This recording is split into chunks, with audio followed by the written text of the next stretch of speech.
మాజీ మంత్రి కేటీఆర్ మాట్లాడుతున్నారు. లైవ్ చూద్దాం. ఏం చేయాలి, ఏమేం పొందుపరచాలి, మరి ఎన్నో కోట్లాది మంది ఆశలతో ముడిపడ్డ ఈ దేశం, దేశ భవిష్యత్తు, మరి ఇన్ని రకాల వైవిధ్యాలు ఉన్న దేశం, ఇన్ని భాషలు, ఇన్ని మతాలు, ఇన్ని కులాలు, ఇన్ని ఉపకులాలు, ఇన్ని సంస్కృతులు, ఇన్ని ఉన్న దేశం.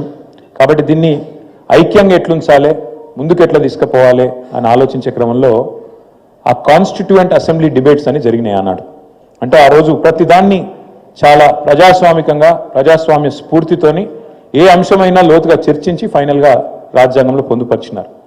ఆ రాజ్యాంగంలో పొందుపరిచే క్రమంలో ఒక చర్చ జరుగుతుంది. కొత్త రాష్ట్రం భారతదేశంలో ఏర్పాటు కావాలి అంటే ఎట్లా జరగాలి, రాజ్యాంగం దానిలో ఏ రకంగా రాజ్యాంగం మనం దీన్ని అర్థం చేసుకోవాలని చెప్పి చర్చ జరుగుతుంది. చర్చ జరిగితే కొంతమంది అందులో సభ్యులు మాట్లాడుతూ ఏ రాష్ట్రం నుంచి అయితే వేరుపడదలుచుకున్నారో ఆ రాష్ట్రం యొక్క అనుమతి ఉంటేనే, ఆ రాష్ట్రం యొక్క శాసనసభ తీర్మానం చేస్తేనే వేరుపడాలే, లేకపోతే కుదరదు అని కొంతమంది వాళ్ళు ప్రపోజ్ చేస్తారు, ప్రతిపాదిస్తారు. దాని మీద చర్చ చాలా జరుగుతుంది. 2 రోజులు 3 రోజులు చర్చ జరుగుతుంది.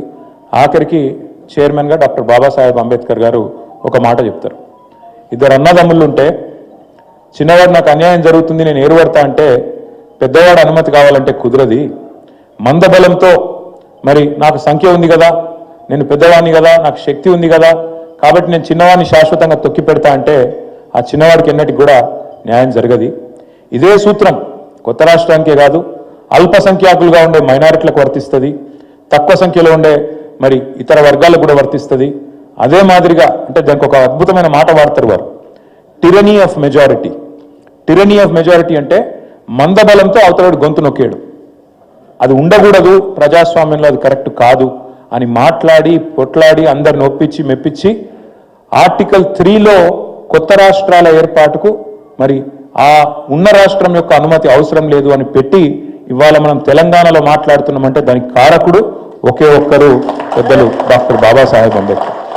అంటే ఆయన ముందు చూపు గురించి చెప్పడానికి, అంటే ఆయన దశాబ్దాల తర్వాత వచ్చే పరిణామాలను కూడా ఊహించి ఎట్లా అర్థం చేసుకోవాలి భారత సమాజాన్ని ఆలోచించి తర్కంతో లాజికల్గా ఆయన తీసుకున్న ఆనాటి ఒక నిర్ణయం మనకు అల్టిమేట్గా రాష్ట్రం ఏర్పడడానికి దోహదపడ్డది. కానీ ఇవాళ 78 సంవత్సరాలు స్వాతంత్రం వచ్చిన తర్వాత, రాజ్యాంగం అమల్లోకి వచ్చిన తర్వాత దాదాపుగా మరి 73 సంవత్సరాలు. ఒకసారి మనం ఆలోచించాల్సిన అవసరం ఉంది.